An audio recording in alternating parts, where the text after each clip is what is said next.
Friends, இன்றைக்கு நாம இந்த வீடியோல என்ன பார்க்க போறோம்னா லிமிட்ஸ் என்றா என்ன, அது சம்பந்தமான அறிமுகங்கள் போன வீடியோல செய்திருக்கேன். அதை பத்தி கொஞ்சம் ஒரு சின்ன மீட்லோட செய்து போட்டு பிறகு லிமிட்டினுடைய தத்துவங்கள், அதாவது விதிகள் சம்பந்தமான விடயங்களை பார்ப்போம். சரிதான், இதுதான் போன விடயம் படிச்சது. அதாவது ஒரு ஃபங்க்ஷன் ஆஃப் எக்ஸ், ஒரு ஃபங்க்ஷன் ஆனது எக்ஸை நெருங்கும் போது, அதாவது எக்ஸ் டென்ஸ் டு ஏ நெருங்கும் போது அந்த ஃபங்க்ஷனுடைய பெருமதி எதை நெருங்கும் என்றா f of a, அதாவது ஃபங்க்ஷன் ஆஃப் a நெருங்கும். அதாவது எக்ஸுக்கு பதிலாக நீங்கள் a பிரதியிட்டு விடலாம். சரிதானே, இதுதான் பார்த்தது. சரி, லிமிட் என்றா என்ன, அதன் பற்றிய அறிமுகங்களை பார்த்தோம். அதுக்கு பிறகு என்ன செய்யறோம்னா விதி ஒன்று, அதாவது சில விதிகள் இருக்கு. இப்ப கூட்டும் போது எப்படி கூட்ட வேணும், அச்சர கணியங்களை எப்படி கூட்ட வேணும், சேடுகளை எப்படி கூட்டல் கழித்தல் செய்ய வேணும், அது சம்பந்தமான விடயங்கள் இருக்கு தானே. அது சம்பந்தமாவும் பார்ப்போம் இந்த வீடியோவில். சரிதானே, அதுக்கு முன்னாடி இந்த யூடியூப் சேனலுக்கு புதுசா பெஸ்ட் சப்ஸ்கிரைப் பட்டனை கிளிக் பண்ணி கொடுங்க. அது மட்டும் இல்லாம பெல் பட்டனையும் கிளிக் பண்ணி கொடுங்க. சரிதானே, அதனோட நான் போடுற வீடியோஸ்க்கு உடனுக்குடனாக உங்களுக்கு வரக்கூடியதாக இருக்கும். சரிதானே, பார்ப்போம். Limit x tends to a, c என்றது ஒரு கான்ஸ்டன்ட், அதாவது மாறிலி. ஒரு மாறிலியே, அதாவது ஒரு நம்பர், தெரியா கணியம் இல்லை, ஒரு நம்பர், அத a ஆல நெருங்கும் போது அதுக்குரிய விட c தான் என்று நான் சொன்னேன். உனக்கு வீடியோல சொல்லலாம். அதாவது உதாரணங்கள் பார்த்தோம். லிமிட் x tends to 1 2 ஆகும்போது விடை 2 தான், வேற ஒரு விடையுமே இல்லை. சரிதானே, கேட்டாலும் பிரச்சனை இல்லை. அது விதி ஒன்றை எடுத்துக்கொள்ளலாம், பிரச்சனை இல்லை. சில வடிவங்களை நாம பார்த்துக் கொள்வோம். இரண்டாவது வடிவம் limit x tends to a,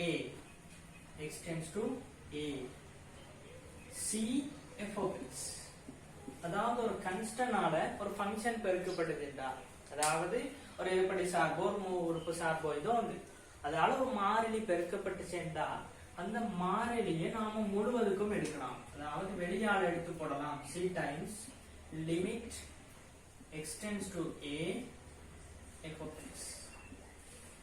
சரிதானே, இதுதான் ரூல் நம்பர் 2. அதாவது இது சம்பந்தமான சில விடயங்களை பார்ப்போம். ஒரு கேள்வி ஒன்று பார்ப்போம். லிமிட் x tends to 1 அடகும் போது 2x வர்க்கம் என்று பாருங்க. இது ஒரு அதாவது ஒரு ஃபங்க்ஷன் x வர்க்கம், இரண்டாம் படி. என்ன செய்யலாம், நான் விதியின் படியே செய்யறேன். காலப்போக்கில நீங்க விதியெல்லாம் மறந்துடுவீங்க, ஆட்டோமேட்டிக்கா வந்துடும், சிம்பிளா வந்துடும். 2 into limit x tends to 1 2 எடுத்து போட்ட வெளியால x வர்க்கம். அப்ப என்ன செய்யலாம் என்று நினைக்கிறீங்க, x ஒண்ட அணுகுதண்டா x வர்க்கமும் என்ன நடக்கும், ஒண்டதான் அணுகும். xக்கு பதிலா நீங்க பிரதியிடலாம், படிச்சிட்டோம் ஏற்கனவே. Limit x tends to a f of x என்றா விட f of a, xக்கு பதிலா a பிரதியிடலாம். ஆகவே 2 into 1 square, ஆகவே 2 into 1 2 என்ற ஆன்சர் உங்களுக்கு கிடைக்கும். சரிதானே, அவ்வளவுதான். அது சம்பந்தமான ஷார்ட்டா விளக்கத்தை சொல்லிட்டு சரி, இன்னொரு கேள்வி பார்ப்போம். ஒன்றோட நிப்பாட்டுவாங்க, இன்னொரு கேள்வி பார்ப்போம். அடிச்சிட்டேன். Limit x tends to 2 3 times x square plus x plus 1. Right, அப்ப என்ன செய்யலாம், 3 வெளியான எடுத்து போடலாம். நீங்க காலப்போக்கில் இவ்விடத்திலேயே வச்சு எக்ஸுக்கு மேல பிரதிட்டு கொண்டு அப்படியே சொல்லி கொண்டு வந்துருவீங்க. அது ஒரு பேசிக்கான விஷயத்துக்காக நான் சொல்றேன்.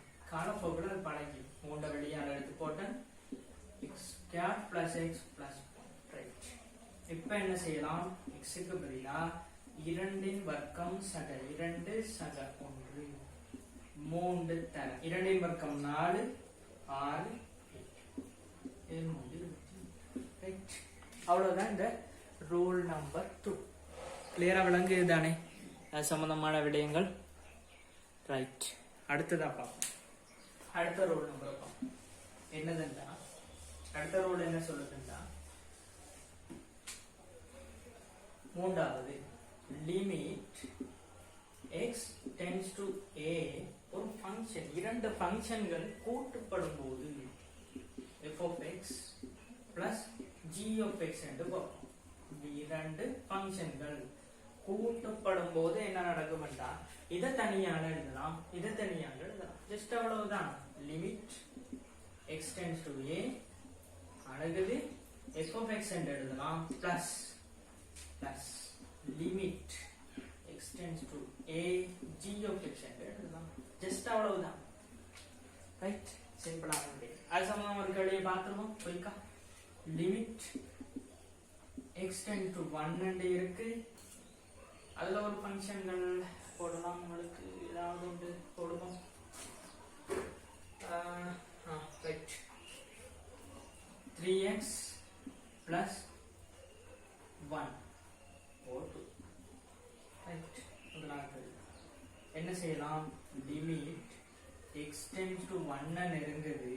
இது ஒரு ஃபங்க்ஷன், இது ஒரு நம்பர். தனித்தனியா பிரிச்சு விடலாம். ரெண்டு கூட்டு படிச்சிருந்தா பிரிச்சு விடலாம். Right, 3x plus limit x tends to 1 2. இதுக்குரிய விடை என்ன? 3 into நான் சொன்னா அதையும் பாவிக்கிறேனே, பிரச்சனை இல்லை. லிமிட் அந்த விதிகள் அவ்வளவுமே நான் பாவிச்சு காட்டுறேன். x tends to 1 x என்று எழுதலாம் தானே. இதுக்கு முதல்ல படிச்சிட்டோம். பிளஸ் லிமிட் இதை அப்படியே வச்சுக்கொள்வோம். x tends to 1 2. இதுக்குரிய ஆன்சர் என்ன? 1 பிரதியிடலாம். 3 into 1 3 plus 2 is equal to 5. Right, சரி அவ்வளவுதான். ஜஸ்ட் ஒரு விதியை அப்ளை பண்றோம். ஒரு கேள்வி வரையில எப்படி அப்ளை பண்றதுன்ற பார்த்து கொள்றோம். சரிதானே? ரைட், 3x இதுதான். அடுத்த விதிக்குள்ள போ. அதே மாதிரி சின்ன சேஞ்ச் பார்க்கலாம். கழிக்கும் போது என்ன நடக்கும்? ஃபங்க்ஷன்கள் கழிபடுது. அதே மாதிரி என்ன நடக்கும்? கழிபடும். அதுக்கு ஒரு உதாரணத்தை பார்த்துருவோம். லிமிட் சின்ன சின்ன விடயங்கள் பெருசா அழகி கொள்ள தேவையில்லை. x tends to 2 or 3x squared minus or 2 என்று வச்சுக்கொள்ளும். ரைட், இப்ப என்ன செய்வீங்க? x tends to 2 3x squared minus limit x tends to 2 2. Right, கழிப்படுது. நான் தனித்தனியா கழிக்கிறேன். தனித்தனியா லிமிட்ட போட்டு விடலாம். இப்ப மாறிலிய வெளியாட எடுக்கலாம். Limit x tends to x squared minus limit x tends to 2 2. இதுக்கு என்ன ஆன்சர்? 3 into 2 squared minus 2. அது இதுக்கு விட 4 நாம ஒன்று 12 12 2 கழிச்சோம்னா 10. ரைட், அவ்வளவுதான். ஆகவே என்ன அர்த்தம் என்றா லிமிட் அதாவது ஒரு எல்லை 3x வர்க்கம் sin 2ன்றது இரண்டு அணுகிறதுக்குரிய ஒரு எல்லை என்னண்டா 10 தான். ரைட், அந்த சார்பை இரண்டை அணுகும் போது இந்த சார்புக்குரிய எல்லை என்ன? 10. ரைட், அடுத்தது என்ன? மூன்றாவது சரி கூட்டிட்டோம். மூன்றாவது நாலாவது என்ன? கூட்டிட்டோம், கழிச்சிட்டோம், மாறிலிய வெளியாட எடுத்துட்டோம், ஒரு மாறிலிய தனியா வச்சுக்கொண்டு எப்படி செய்யறது பார்த்தோம். அடுத்தது பெருக்க போறோம். Limit x tends to a f of x into g of x. அதுவும் ஒரு சிக்கலும் இல்ல. Limit x tends to a f of x into limit x tends to a g of x. Right தானே? இதுக்கு ஒரு உதாரணத்தை பார்த்துருவோம். டக்கண்ட் limit x tends to a ஒரு ஃபங்க்ஷன் எடுத்துக்கோம். x squared plus 1 times x squared minus or 2x plus 1 எடுத்துக்கோம். ஆகவே என்ன செய்யலாம்? Limit x tends to a x squared plus x plus 1 times limit x tends to ஏதாவது number எடுக்கணும். 1 எடுக்கணும். இதற்கு right தானே இந்த வெளியே உபயோகிக்கிறேன். Limit x tends to 1 x squared minus 2x plus 1. சரிதானே? இதை தனித்தனியா என்ன செய்யலாம்? வேணுமெண்டா லிமிட் x tends to 1 என்ன விதி கிட்டத்துல படிச்சோம். இதுக்கு முன்னாடி படிச்சது கூட்டு படிச்சா தனியா லிமிட் போடலாம். அவ்வளவுதான். இது தனியா பிரிச்சிடலாம். இது தனியா, இது தனியா, இவ்விடத்துல தனியா தனியா தனியா எழுதலாம். பிரச்சனை இல்லை. ஒரேடியாவும் போட்டு விடலாம். காலப்போக்கில் நீங்களே பொருத்திக் கொள்ளுங்க. நேரடியாவே விடைகளை எழுதலாம். லிமிட்ல ஒரு ஃபங்க்ஷன்களை கூட்டலாம், கழிக்கலாம், பெருக்கலாம், வகுக்கலாம். ரைட், ஒரு கணித செய்கைகளுக்கு செய்யற மாதிரியே எல்லா விடயங்களுமே இது செய்யலாம். ஒன்றின் வர்க்கம் வேணுமெண்டா நேரடியாக பிரதியிட்டு காட்டிடுவேன். ரைட், ஒன்றின் வர்க்கம் சக ஒன்று டைம்ஸ் ஒன்றின் வர்க்கம் 2 தர உண்டு சக ஒன்று. இதையும் தனித்தனியாக பெருக்கும் போது உங்களுக்கு இதே போல ஆன்சர் வரும். சரிதானே? ஒன்றின் வர்க்கம் 1 2 3 டைம்ஸ் இன்டு 1 ஸ்கொயர் இருந்தா கேன்சல் ஆயிரும். -2 என்று வரும். -6 இதுக்கு விட -6. சரிதானே? இந்த விதியையும் பார்த்துட்டோம். சரி, இப்ப என்ன செய்ய போறோம் உங்களுக்கே விளங்கும். பெருக்க போறோம். f of x by divided by g of x என்ன நடக்க போகுது? லிமிட் உங்களுக்கே விளங்கி இருக்கும். x tends to a தனித்தனியே என்ன செய்யலாம்? லிமிட் எடுக்கலாம். Limit x tends to a g of x. சரிதானே? அவ்வளவுதான், முடிஞ்சிச்சு. அப்ப இதுல ஒரு கேள்வியை பார்த்துருவோம். இது சம்பந்தமான பாப்போம். லிமிட் x tends to -1 என்று போடுவோம். அதுவும் வரும் தானே? -1 x square plus 1 over x plus 2. Right, என்ன செய்யலாம்? லிமிட் x tends to -1 நெருங்க x square plus 1 over limit x tends to -1 x plus 2. என்ன செய்யலாம்? நீங்கள் -1 இருக்கு பிரதியிடலாம். -1 square plus 1 over -1 plus 2. -1 square 2 தானே, சாரி 1 தானே, 1 1 2 over plus 1 ஆகவே சொல்லுவோம் 2. ரைட் தானே? இவ்வளவுதான். சில விடயங்கள் விதிகளுக்கு உட்பட்டு நாம செய்து கொண்டிருக்கிறோம். சரி, அடுத்ததுக்குள்ள போவோம். இதெல்லாம் 2 இருந்தாதான் செய்யலாம் என்று ஒரு கருத்து இல்லை. சரியா? உங்களுக்கு விளங்கப்படுத்துறேன். எத்தனை பெருத்தாள்கள் பெருக்காள்கள் கூட்டல்கள் கழித்தல்கள் இருந்தாலுமே நீங்கள் செய்து கொண்டு போகலாம். விளங்குது தானே? சிம்பிளா சொல்றேன். Limit x tends to a நெருங்குது, f of x என்று இருக்கு, திரும்ப ஒரு g of x பெருக்கப்படுது, அப்புறம் ஒரு q of x பெருக்கப்படுது. அப்ப என்ன செய்யலாம்? இதுக்கு தனியே லிமிட், இதுக்கு தனியே லிமிட், இதுக்கு தனியே லிமிட், அப்படியே எடுத்துக்கொண்டு போகலாம். இதே மாதிரி கூட்டல் கழித்தல் பெருக்கல் வகுத்தல். கடைசியா இறுதியா என்னண்டா? Limit x tends to a f of x என்ற ஒரு அடுக்கு வந்துச்சுண்டா என்ன செய்வீங்கள்? அதாவது ஒரு b என்ற அடுக்கு எடுத்துக்கோ. சரிதானே? வர்க்கம் ஏதாவது limit x tends to a f of x. இதுக்கெல்லாம் b இன் அடுக்கு வந்திருக்கு. சோ லிமிட்டுக்கே நீங்கள் என்ன செய்யலாம்டா? b இன் அடுக்கை போடலாம். சரிதானே? அது உதாரணம் பார்த்துருவோமே, விளங்கும் உங்களுக்கு. Right, limit x tends to 1 x squared. Right, ஃபர்ஸ்டே பார்த்தோம் போடுங்க. என்ன? சரி, பாப்போம். கேள்வியில பார்க்கும்போது பார்த்தேன். இந்த விதியை பாவிச்சு எழுதி காட்டுறேன் எப்படி உபயோகம். வர்க்கம்டா இதுக்குரிய வர்க்கம். ஆகவே முழுவதுக்கும் நீங்கள் என்ன செய்யலாம்டா? வர்க்கத்தை உபயோகிக்கலாம். இப்ப நார்மலா வந்துட்டு பாருங்க, x tends to 1x. ஆகவே 1 1 square ஆன்சர். சரிதானே? அதே மாதிரி அது சில நேரங்களில் கனமூலங்கள், அதாவது இப்படி வரும் சந்தர்ப்பத்திலையும் அதே விடயங்கள் தான். ஒரு 2 போடுவோம். a வர்க்க மூலம் x, அப்படி இல்லாட்டி படத்துல கனமூலம் x என்னன்னு போடுறோம். சரிதானே? ஆகவே என்ன செய்யலாம்? x tends to a எக்ஸுக்குள்ள முழுவதுமா நீங்கள் என்ன செய்யலாம்? கனமூலமோ வர்க்கமூலமோ ஏதோ ஒன்று, அதான் என்னன்னு போட்டிருக்கோம். எனக்கு எந்த வேண்டிய நம்பரும் வரக்கூடியதான் இருக்கும். சரிதானே? ரைட், இவ்வளோ விடயங்களும் பார்த்துட்டோம். இதுக்குள்ள என்னென்ன நடக்குது, என்னென்ன செய்ய போறோம். சரி, லிமிட் அறிமுகத்தையும் பார்த்துட்டோம், விதிகளையும் பார்த்துட்டோம்.